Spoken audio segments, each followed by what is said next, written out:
Hello, everyone. My name is Ajibola Akamo, and I'm here with Jeff. Jeff is the CEO of Metarex. It is an NFT T-Rex, Tyrannosaurus Rex. I mean, for the longest time, I've been a huge fan of Jurassic Park, and you see these things in movies and all that, but I've actually never seen a T-Rex live. So, Jeff, tell us a little bit about yourself. Why did you even get into this business in the first place? Thank you so much. Glad to be here. It's an exciting story. So happy to share it because it's just something so unique and something so different. So what it is, I come from the investment world, from the business world, and one of my contacts came to me about 4 months ago. He started collecting dinosaur fossils about 15 years ago. As a private collector. He's a big dinosaur enthusiast. He loves everything about T-Rexes, Stegosauruses, what have you. He's very much into all of that. And he contacts me in September of last year, and he asked me, if I saw what had happened with Christie's in October 2020. And Christie's in 2020, they auctioned off the first T-Rex fossil ever. And it sold for $32 million without IP rights.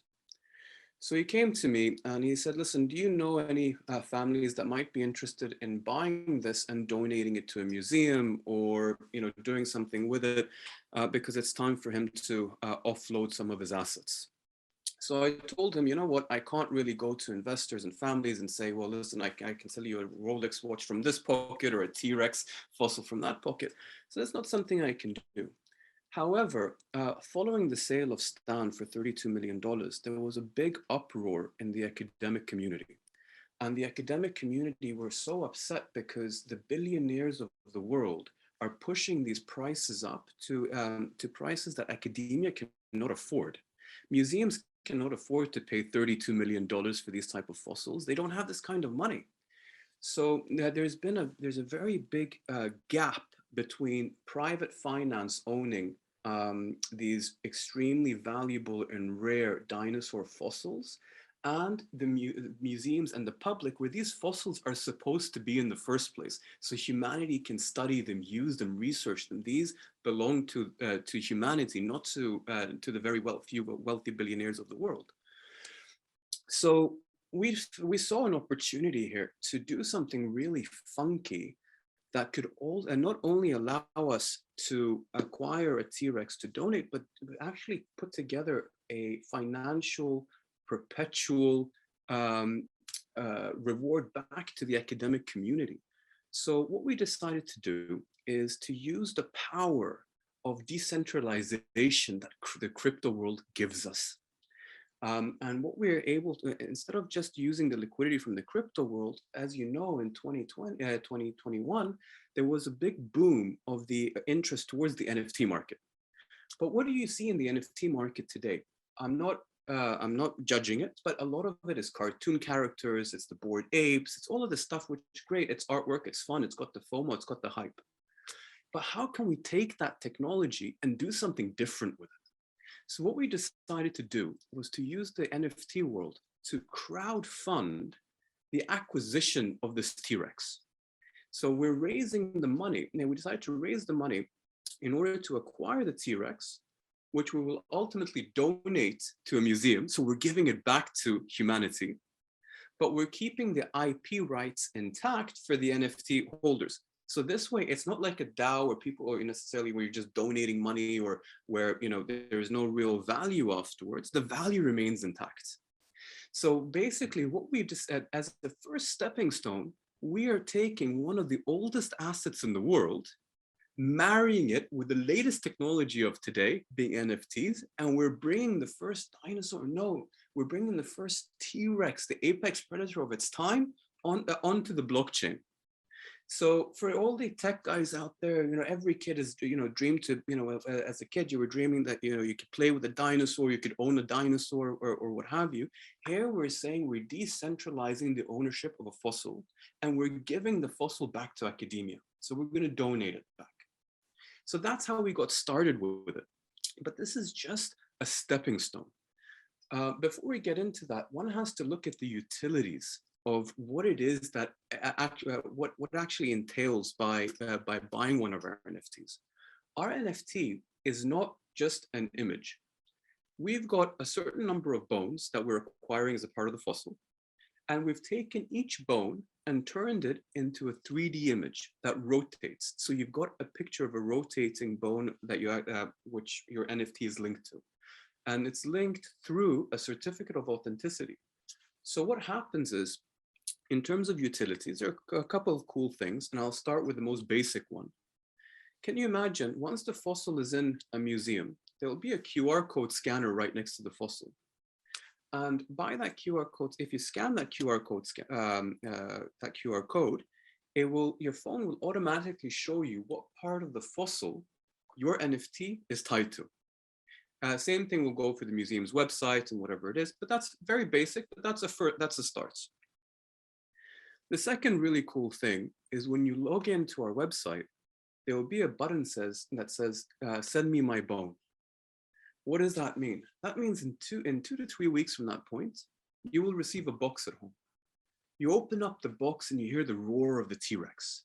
And there's a fine layer of sand on top with a little brush in the corner. And you take the brush, you remove the sand, and you expose a 3D printed version of your bone. So it's not just on your screen anymore. It's not just digital anymore. You've got your fibula or whatever bone that you have that you can then put on your desk in your boardroom at home, whatever it is. You can show that there's a real tangible something that you can hold, touch, and feel. So that's the second thing that we're working on. The third thing that we're working on is one of our partners in our joint venture is a company called Shave. Shave are developing what we're calling as an initial stepping stone, the TRex Education Center, which is people will be able to log in online into this little metaverse where you can visit the TRex, you can learn about it, all the scientific documentation, all the history behind it, all the paleontology reports around it will be available online for anybody to visit. And you can visit your TRex in the metaverse, right, to learn about it. Now, the reason it's important to note that Shave are helping us with that is because Shave are specialists in the metaverse world. They're partnered up with Atari's Alphaverse. So they're doing a lot of projects together, and Shave are in charge of building this TRex Education Center for us. And that will tie in to 2 points down the road in this conversation. The next point of utility is we're setting up a foundation alongside our business. As each NFT trades, obviously there's a bit of revenue that comes back to the management company. Now, we're not going to donate all of it, and I'll explain why afterwards, but we're going to donate a significant part of it back to the foundation. The foundation is going to be run by a group of paleontologists. On an annual basis, the paleontologists are going to come up with 5 or 6 different proposed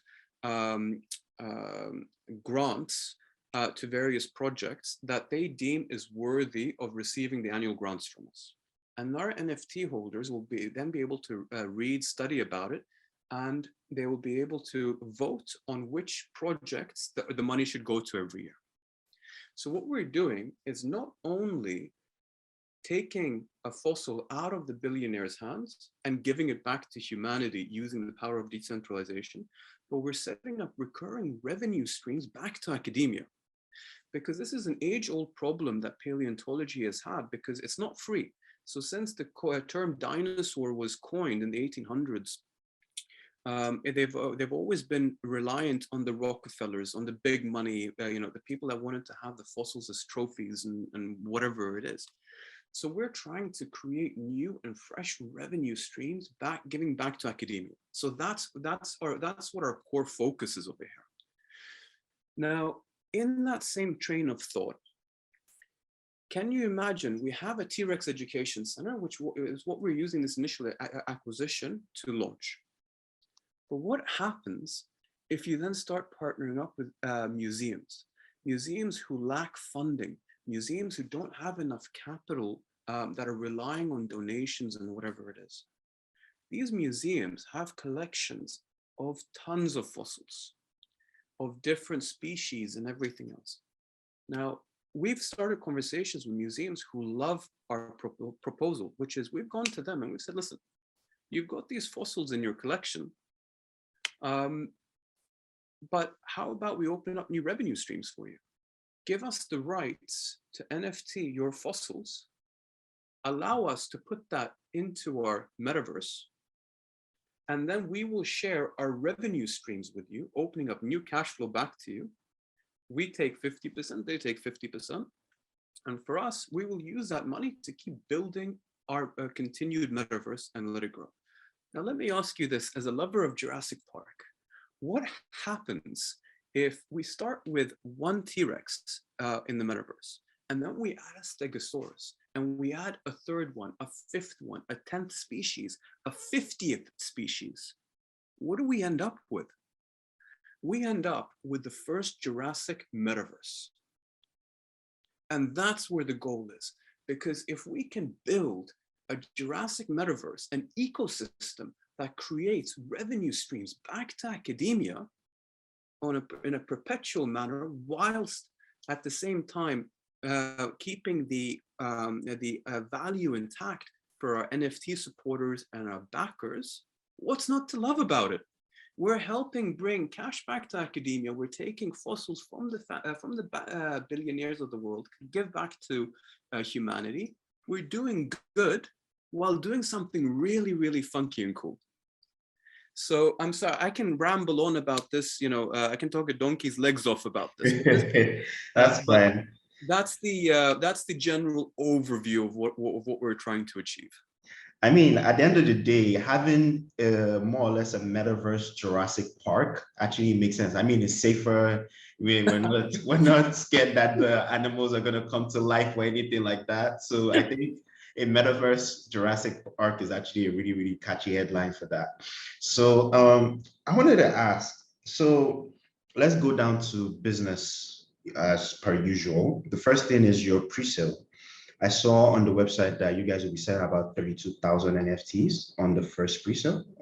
If I'm wrong, please correct me. Yes. So we're changing it slightly because we're announcing some partnerships with some DAOs and museums over the next week or so. We're now doing our initial launch on the 24th of January. And it's going to be approximately 40,000 NFTs. So that's what we're looking at now. That's a huge volume in comparison to most NFTs on the market. But I urge people to understand that this is not just an image that's designed by somebody. This is not just, a random collection. The reason we have so many NFTs is because it's tied to a real world asset that is super expensive. This is no different than the Constitution DAO. In terms, that they crossed over $40 million to get. And what did people get in return for that? Absolutely nothing. For us, when we do this, people are actually own the IP rights for the fossil online. So that, yes, it is a big number, but if you consider what we're doing with it, it's really nothing in comparison. All right, thank you for that. So the next question I want to ask is this. I was reading online where they said, 32 T-Rexes have been discovered and only 18 of them are available to the public. So in your own personal opinion, I know you spoke a lot about, private owners owning these T-Rexes for their own trophies or private collections. Do you think that more people or these private owners, the owners of the remaining, 14 or thereabout, do you think that they should actually do more in making these the fossils more available to the public? Or do you think that they should still remain private with them? Do you think that they should advertise them? So for me, it's our personal motto within Metarex is that these fossils need to be in the hands of the public. We support the academic institutions, and yes, I can't, I can't necessarily judge people to do, they can spend their money however they want. They've worked hard and what have you. But there is an ethical issue over here because, these fossils are extremely rare. Academia deserves to have these in their hands where they can research them, study them, etc. And because of this growing disparity between private finance and academia, the academic world has decided to hit back to try and make it more difficult for private ownership. And what that means is there's a paleontological society called the SVP, which have a whole ethics ethics section to it. So what it means is that a lot of paleontologists now are not even allowed to work on private fossils anymore. They would get discredited by the community and these type of things. So the academic world is fighting back, and obviously we support that concept. For the people that do have these fossils in private ownership, all I can say is we really do hope that they give it back to humanity. I know they've spent money on it, but if they have that kind of money to spend on a fossil, there's no reason why they can't donate it for a tax write-off or whatever it is. But our position here is if you have it, find a way to give it back to the public. Don't take, if it's a big financial hit, find a way around it. But these deserve to be in the hands of humanity. All right, thank you for that. My next question is going to be centered around, first is what blockchain is Metarex going to be listing its NFTs on? So we're using the Ethereum blockchain. Okay. Aren't you bothered about Ethereum gas fees in any way? Yes and no. We are obviously aware that the gas fees are higher than some like Solana and what have you. But you also have to look at our price points. Our price points are just under $1,000 for the NFTs. So to pay a $40 gas price or a $35 gas price is minimal in terms of the bigger picture of it. So it's we did consider it, but we feel like the Ethereum blockchain is a place to be for us. All right. Would Metarex ever consider multi-chain? Possibly. That's something that would be addressed by Bricken, who in our JV that handle the smart contracts and that's handling the crypto side of the technology. But all right. So my question is this. So what was the idea? I mean, NFTs, I would say, when did you hear about NFTs? Let me ask you that first. I'm going to be very honest with you. I originated from the finance world. NFTs only came to my attention about a year ago, in all honesty. And for me, we're not jumping on the NFT bandwagon per se. Mm-hmm. It's not about using the coolness of NFTs or what have you. It's more about the utility from two perspectives. One, our primary goal was to raise the money for this. And so we had to look what sector of the crypto world and what's working at the moment that will give us the crowdfunding power to achieve our goals. And because we could take the 3D image of the bone, make it into an NFT to give it, a metaverse utility and things like that, it made sense for us to use that as a medium. So it was more about the utility aspect of it more than anything else. I mean, I know the NFT idea is a great idea, but like, why didn't you guys consider a tokenization, for example? Try to issue a token and create utilities by, these museums and the charges they make for people coming in. That way you're creating utility for your token, right? But the NFT idea is fantastic, right? But why didn't you go that route? So the problem is from a regulatory perspective. Right. So because we're raising a minimum of $35 million, okay, we will have issues with regulatory environments in the US. We'll have regulatory issues in parts of Europe. So to set up a token, it would have taken us way too long to get this launched. We are up against a relatively short timeline in order to raise the capital that we need.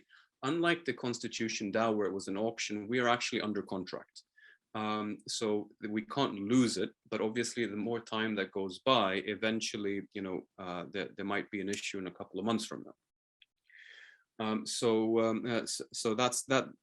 But to answer your question, the main reason that we didn't go down, through the form of an STO or something like that, was purely from a regulatory perspective. All right. Speaking of regulation, I always ask my what's it called, people I speak to on these interviews, two questions about regulation. What you think the state of regulation is, and what is your opinion on the state of regulations concerning cryptocurrencies in general, and also NFTs.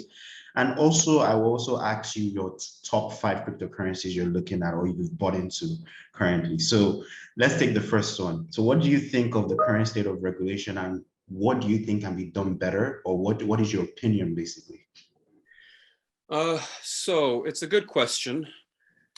From our perspective, I've got an interesting mix between the private finance world and the crypto world now. I've got exposure to both, and I see regulation only continually to increase for a variety of different reasons. The biggest issue that you probably know better than me is this whole concept of KYC and AML. And this is a big problem, not only in the States, although the SEC is out there, they're out there fighting the good fight, but it's a problem that every country is dealing with more and more. And that's the biggest issue. It's been the biggest protector and sort of draw of cash towards the crypto world. But it's inevitable that each government is going to try and increase regulation. We've seen it happen, and it's only going to continue to happen. This is okay from a KYC and AML perspective, but also don't forget the amount of money that the governments are losing out on taxes, right? At the end of the day, it all boils down to money as well.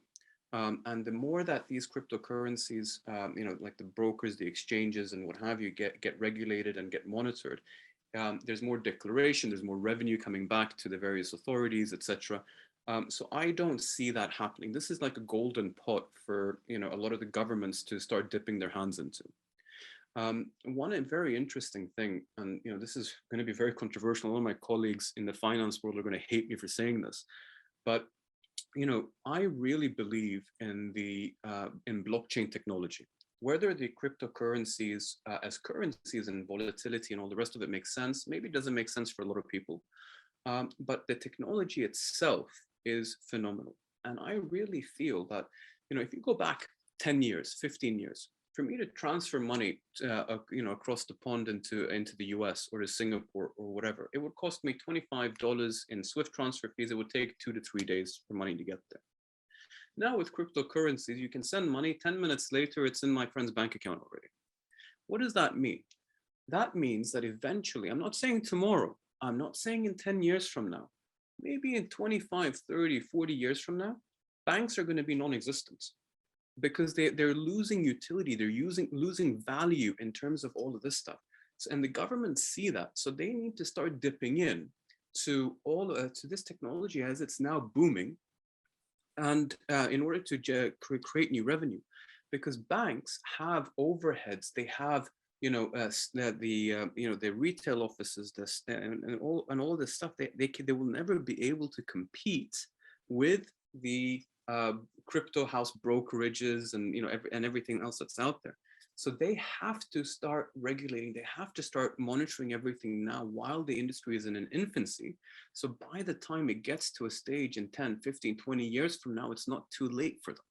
So that's a very long-winded answer, but I do believe that the regulatory environment is going to increase for those two particular reasons to begin with. All right, awesome. So the final question, your top 5 picks. You're gonna hate my answer. Why is that? Because I don't have, on a personal level, I only have exposure to one cryptocurrency at the moment. I've decided to just sit on the sidelines with a lot of them, but I'm heavily into Ethereum, purely for its utility, because of its future. For me, it's not a trade. For me, it's a long-term exposure into it. That's the one that I was that's the one that is my bread and butter, and I'm just going to keep it on the portfolio and keep buying, you know, over time. Doesn't matter what the price is. You know, Ethereum is my go-to at the moment.